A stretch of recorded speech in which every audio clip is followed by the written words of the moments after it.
First ಈ video ನೋಡ್ಕೊಂಡ್ ಬನ್ನಿ. Vai eu vou dar risada. ಯಾಕ್ರಿ ಮಜಾ ಬರ್ಲಿಲ್ವಾ? ಏನೋ ಹುಡುಗ ಕುರ್ಚಿ ಮೇಲೆ ಬೀಳ್ತಾನೆ ಅಂತ ಅನ್ಕೊಂಡ್ರ? ನಾನು ಹಂಗೆ ಅನ್ಕೊಂಡಿದ್ದೆ, ಆದ್ರೆ ಹುಡುಗ ಬೀಳ್ಲಿಲ್ಲ. ಮತ್ ನಾನೇ ಕೂತಿರೋದು, ನಾನ್ ಬೀಳಿಸ್ತೀನಿ. ಈ ವಿಡಿಯೋ ನೋಡಿ.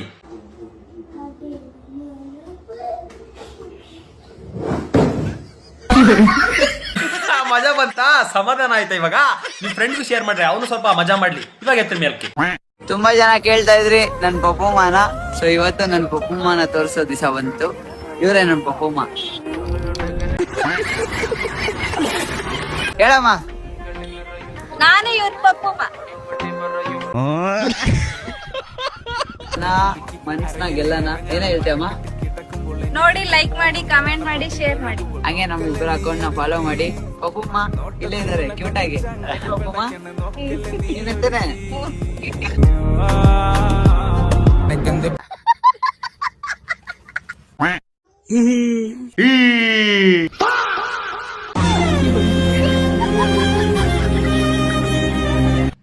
ಬಿಗ್ ಬಾಸ್ ಹೋಗಿದ್ರೆ ಆಗ್ಬೇಕು ಇನ್ನು. ವಿಕ್ಕಿ ಬಿಗ್ ಬಾಸ್ ಹೋದ್ರೆ ಮಾಡ್ ಕಳಿಸ್ತಾರೆ. ಬನ್ನೋ ಡುಂಪಾ ಅಪ್ಪ ಡುಂಪಾ ಅಪ್ಪ ಡುಂಪಾ ಡುಂಪಾ ಡುಂಪಾ ಅಪ್ಪ.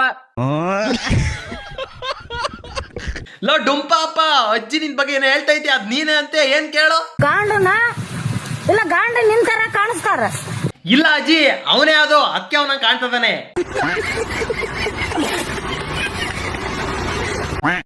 ಲೋ ಇದು ನಿಮ್ ದೋಸ್ತ ತಾನೆ? ಶೇರ್ ಮಾಡ್ರಿ ಅವನಿಗೆ.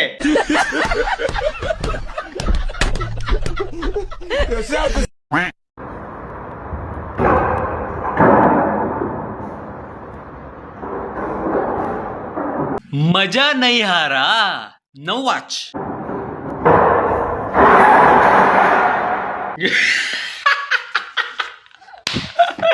मजा आ रहा.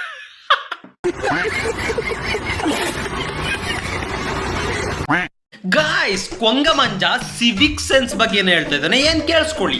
Zero civic sense. ಝೀರೋ. ಹೌದು, 100%. ಝೀರೋಗಿನ ಕೆಳಗೆ -0 ಮೈನಸ್ ಏನಾದ್ರು ಇದ್ರೆ ಅದೇ ನಿನಗಿರೋದು. Zero civic sense. ಅದೇ ಹಂಗ ಹರ್ಚ್ಕೊಂತೀಯ? ಏನ್ ನಾಯಿ ಕಡ್ದೀತಾ? ನಾನು ಇಲ್ಲಿ ವಿಡಿಯೋ ಮಾಡ್ತಾ ಇದ್ದೀನಿ, ಇವ್ರೇನ್ ಮೆಡಿಟೇಷನ್ ಮಾಡ್ತವ್ರೆ. ಮತ್ತೆ ಮೆಡಿಟೇಷನ್ ಮಾಡ್ದಲ್ಲ ನೀನ್ ವಿಡಿಯೋ ಮಾಡ್ತಾ ಇದ್ದೆ, ಚಡ್ಡಿ ಬಿಚ್ಕೊಂಡು ಕುಣಿಬೇಕಿತ್ತ? ಮೆರಿಕಲ್ ಆಫ್ ಮೈಂಡ್. ನಮ್ಗೆ ಮಾರಿ ಕಡಿಮೆ ಡ್ಯಾಮ್ ಗೊತ್ತು, ಇದ್ಯಾವ್ದು ಮರಿಕಲಾ ಮೈನ್? ಯಾಯ್ ನಾಯಿ ಬನಿ ತಗೊಂಡ್ರು, ಹುಷಾರ್ ಕಂಡ್ರು, ಕಡ್ದು ಬಿಟ್ಟಾತು. ಲೋ ಕೊಂಗ, ನೀನ್ ಮಾಡ್ತಿರೋ ಪ್ರಮೋಷನ್ ಕಣೋ, ನಿಂದು ಉಕ್ ಸ್ಟೆಪ್ ಬಿಟ್ಬಿಟ್ಟಲ್ಲೋ. ಮುಕು ಡುಮ್ಕು ಡುಮ್ಕು ಡುಮ್ಕು ಡುಮ್ಕು. ಲೋ ಮತ್ತೆ ನಾನು ಹೇಳ್ದೆ ಅಂತ ಅಪ್ಪಿ ತಪ್ಪಿ ಮಾಡ್ಬಿಟ್ಟಿಯಾ? ಶಿವ 3ನೇ ಕಂಡು ಬಿಟ್ಬಿಡ್ತಾನೆ. ಗೈಸ್, ನನಗೆ ಇವತ್ತು ಗೊತ್ತಾಯ್ತು ಮನಿ ಕಾಂಟ್ ಬೈ ಲವ್ ಅಂತ.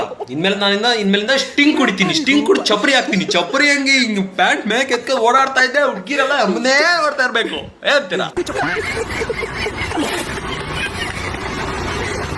ಗೈಸ್? ಹುಲ್ಗೆ ಮಕ್ಕನ್ಗೆ ಒಂದ್ ಕ್ವಶನ್. ನಾನೇನಂತ ಹೇಳಲ್ಲ, ಹುಲ್ಗೆ ಮಕ್ಕನ ಏನಂತ ಹೇಳ್ತಾಳೆ, ಏನ್ ಕೇಳಿ. ಹುಲಿಗೆಮ್ಮ ಅಕ್ಕ, ನಿನಗೆ ಇಷ್ಟ ಅವಮಾನ ಆದ್ರೂ ನೀ ರೀಲ್ಸ್ ಮಾಡ್ತೀಯಲ್ಲ, ನಿನಗೇನು ಅನ್ಸಲ್ಲ ಅಂತ. ಊನಕ್ಕ, ಏನು ಅನ್ಸಲ್ಲ ಅದ್ರ ಬಗ್ಗೆ. ನಿಮಗೆ ನಿಮ್ಮ ಅಭಿಪ್ರಾಯ ಏನೋ ಅದ್ರ ಬಗ್ಗೆ? ಫಸ್ಟ್ ಅವಮಾನ, ಆಮೇಲೆ ಸಲ್ಮಾನ. ಫಸ್ಟ್ ಅವಮಾನ, ಆಮೇಲೆ ಸಲ್ಮಾನ, ಆಮೇಲೆ ಲಾಸ್ಟ್ಗೆ ಶಾರುಖ್ ಖಾನ.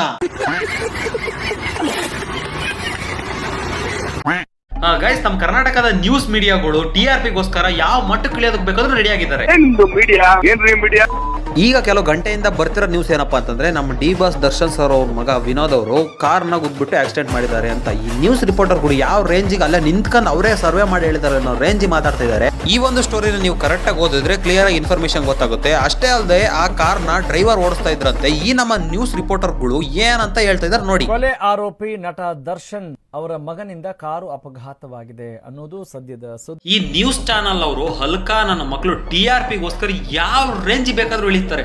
ಅದ್ಯಾಕೆ ಹಂಗೆ ಹೇಳ್ತೀರಾ? ಡಿ ಬಾಸ್ ದರ್ಶನ್ ಅವರು, ಚಾಲೆಂಜಿಂಗ್ ಸ್ಟಾರ್ ದರ್ಶನ್ ಅವರ ಮಗ ಅಂತ ಹೇಳಿ ಇಷ್ಟು ದಿನ ಅವ್ರು ಮಾಡ್ಕೊಂಬಂದ್ರೆ ಸಾಧನೆ ಎಲ್ಲ ಹೋಯ್ತಾ? ಇದೊಂದೇ ನಿಮ್ ಕಣ್ಣಿಗೆ ಕಾಣ್ತಾ ಇರೋದು. ಸ್ವಲ್ಪ ಏನ್ ಹೇಳೋದು. ವಿಜಯಲಕ್ಷ್ಮಿ ಮ್ಯಾಮ್ ಸ್ಟೋರಿ ಹಾಕಿರೋ ಪ್ರಕಾರ ಅವ್ನು ಗಾಡಿನೇ ಓಡಿಸ್ತಾರೆ ಇರುತ್ತೆ, ಡ್ರೈವರ್ ಅಂತೆ ಗಾಡಿ ಓಡಿಸ್ತಾ ಇದ್ದಿದ್ದು. ಅದು ಅಲ್ಲದೆ ಈ ಒಂದು ವಿಡಿಯೋನು ಕೂಡ ರಿಲೀಸ್ ಮಾಡಿದ್ದಾರೆ.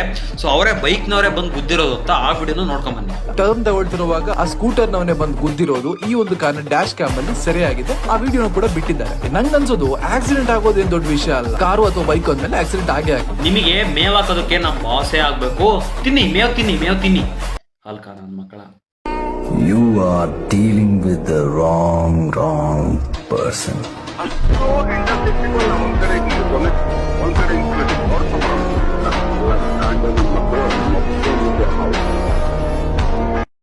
ಅಲ್ಲ, ನಾನು ಹೇಳೋದು ಒಂದೇ, ಮದುವೆ ಆಗಲ್ಲ ಅಂತಂದ್ರೆ ಆಗಲ್ಲ ಅಂತ ಹೇಳ್ಬಿಡಿ. ಯಾಕೆ ಒಂದು ಹುಡುಗನ ಪ್ರಾಣ ತಗೊಂತೀರಾ? ಒಂದು ಹುಡುಗ ಅನ್ನೋದ್ಕಿಂತ ಒಬ್ಬ ಅಪ್ಪ ಅಮ್ಮನ ಮಗ ಅವನು, ಒಬ್ಬ ತಂಗಿಗೆ ಅಣ್ಣ, ಒಬ್ಬ ಅಕ್ಕಂಗೆ ತಮ್ಮ ಅವನು. ಅದೇ ಜಾಗದಲ್ಲಿ ನಿಮ್ಮ ಅಣ್ಣನೋ ತಮ್ಮನೋ ಅದೇ ಪರಿಸ್ಥಿತಿ ಬಂದಿದ್ರೆ ಹೇಗಿರ್ತಿತ್ತು ಒಂದ್ಸತಿ ಇಮ್ಯಾಜಿನ್ ಕೂಡ ಮಾಡ್ಕೊಂಡಿದ್ರಾ? ಮದುವೆ ಆಗಲ್ಲ ಅಂತಂದ್ರೆ ನನಗೆ ಇಷ್ಟ ಇಲ್ಲ ಅಂತ ಡೈರೆಕ್ಟ್ ಆಗಿ ಹೇಳ್ಬಿಡ್ರಿ. ಅದಕ್ಕೆ ಯಾಕೆ ಪ್ರಾಣ ತಗೋಬೇಕು? ಅವ್ನ ಜೀವನ ಏನೋ ಮಾಡ್ಕೊಂತಾನೆ. ಅಲ್ಲ ಗುರು, ಅವನೇನು ಅನ್ಎಜುಕೇಟೆಡ್ ಅಲ್ಲ, ಅವ್ನು ವೆಲ್ ಎಜುಕೇಟೆಡ್. ಅಷ್ಟೊಂದು ಲಕ್ಷಾಂತರ ರೂಪಾಯಿ ಖರ್ಚು ಮಾಡಿ ಮದುವೆಗೆಲ್ಲ ತಯಾರಿ ಮಾಡ್ಕೊಂಡಿದ್ದಾನೆ. ಬರ್ಡೇಗೆ ಅಷ್ಟೊಂದೆಲ್ಲ ಗಿಫ್ಟ್, ಎಂಗೇಜ್ಮೆಂಟ್ ಕರ್ನಾಟಕೊಂದೆಲ್ಲ ಇದು ಮಾಡಿದ್ದಾನೆ. ಎಜುಕೇಟೆಡ್ ಬಿಸ್ನೆಸ್ ಮ್ಯಾನ್ ಅಂತೆ ಅವನು. ಆಯ್ತು, ಮದುವೆ ಆಗಲ್ಲ ನನಗೆ ಇಷ್ಟ ಇಲ್ಲ ಅಂತ ಹೇಳಿದ್ರೆ ಅವನೇ ಏನಾದರೂ ಮಾಡ್ತಿದ್ದ, ಏನಾದರೂ ಒಂದು ಮಾಡಿ ಮದುವೆ ಆಗಲ್ಲ ಅಂತ ನಿನ್ನ ಪ್ರಿಯಾಕರನ ಜೊತೆ ಏನೋ ಒಂದು ಮದುವೆ ಮಾಡಿಸ್ತಿದ್ದ ಅಂತ ಅಂದ್ಕೊಳ್ಳುವ. ಬೆಟ್ಟದಿಂದ ತಳ್ಳಿ ಸಾಯಿಸೋ ಅಂಥದ್ದು ಏನಿತ್ತು?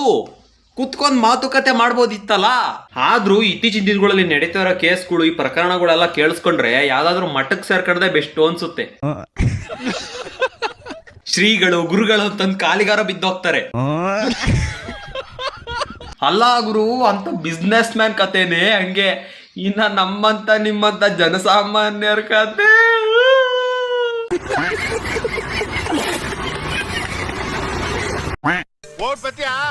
ಟಾಟಾ.